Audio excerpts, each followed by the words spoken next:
Ngayon magluluto tayo guys ng simpleng ano lang guys, lomi. Ay may konti pa ang lomi guys na natira oh. Fresh noodles nakaraan. Mag-expire na kasi to kaya sabi ko sayang naman. Lulutuin ko na. So ayan guys, meron akong carrot, 1 medium size carrot, chop this way. Julienne. And then ayan. Ito pre-boiled na to guys ahead of time. Yung pinakulong sabaw nito, ginamit ko na sa unang luto ko ng lomi. So wala tayong yung pinakulong sabaw. Pinakulong sabaw, okay? And, ayun, bumili ako guys ng pork liver. Ilalagay natin sa lomi. Okay, ano pa po? Ito pa. We have here the garlic, the onion, the fresh squid ball. Pinirito ko guys muna ahead of time. Okay. Ayan. Tapos, water. Panglagay natin pansabaw. Okay. And then the canola oil. We have the soy sauce, the oyster sauce, and last but not the least, the nor cubes. Okay, so yung guys, magpainit na tayo guys ng ating paglulutuan. Ayan. Pag mainit na, that's the time for us to put the mantika. Okay? Guys, mainit na ang ating pot. Okay? Lagyan natin ng mantika. At igisa na natin ang ating bawang at sibuyas. Okay. Mainit na yun guys. Mabilis na yan guys.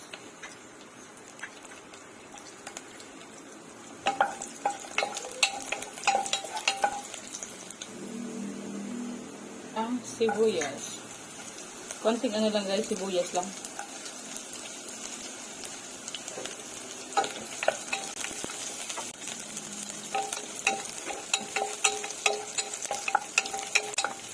Pwede natin guys ang ating chicken. Yan guys, luto na siya guys eh. Malalaki lang yung topping. Kasi sabay na din natin guys yung atay.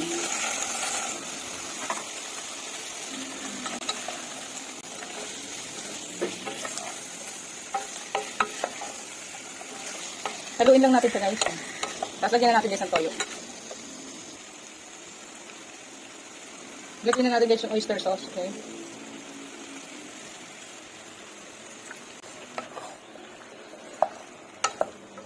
Haluin lang guys ng bonggang-bongga.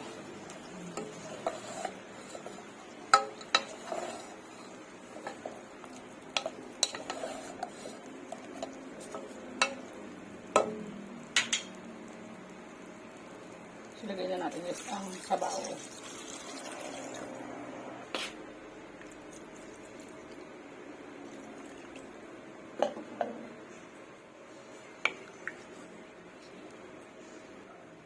Pala guys, optional pala guys kung maglagay kayo ng itlog or kung anong ano dyan, mga seasoning ayan. Ito pala guys yung harina pampalapot, diba? So ayan, ito na lamang natitira natin mga ingredients na hindi ko nalalagay. Okay, yung yung dato puti, standby nyo lang kasi kung matabang yung pagkakain nyo pa ito. Pag kumulo na siya, that's the time na ilalagay na natin lahat yan, okay? So stay lang kayo guys, watch the full video. Boiling na siya guys. So, as you can see, this is the perfect time na ilagay na natin guys itong mga vegetables. Diba? Pancit.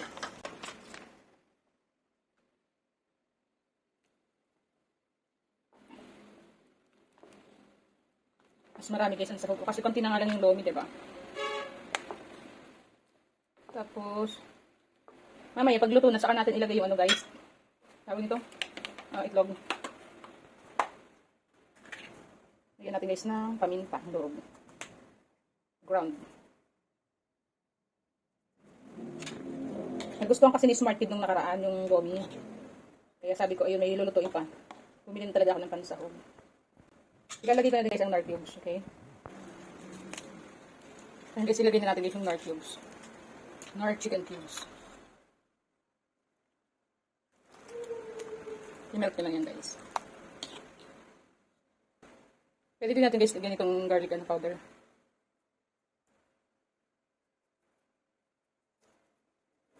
Garlic powder. Sarap. Tama lang yung alat guys. Ayan guys, since boiling na siya guys oh. Okay. Ilagay din natin guys yung ano, itong harina, ayan. I-wash natin. Malinis naman to guys. Ayan.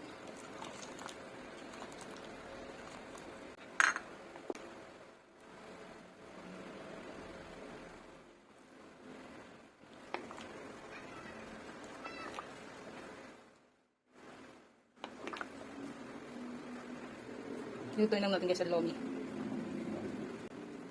Pwede na natin ilagay guys yung egg. Lagyan na natin yung egg. Beaten egg. Ayan. Ang ating beaten egg. Malinis ang ating mga utensils kaya walang problema. Kahit yan natin. Ayan. It looks like it's yummy. Super yummy. Medyo hilaw-hilaw pang ating lomi. Fresh noodles. So, hindi ko yan tinimpla ng bonggang-bongga guys. Sakto lang kasi hindi natin alam ang preference ng bata kung gusto nila maalat o ano. Diba? So, as much as possible, mag-ano tayo. Serve nang huwag masyadong maalat. Okay, so ilalagay na natin guys. Ito. Okay? Squid ball. Okay, to make this yan, more special.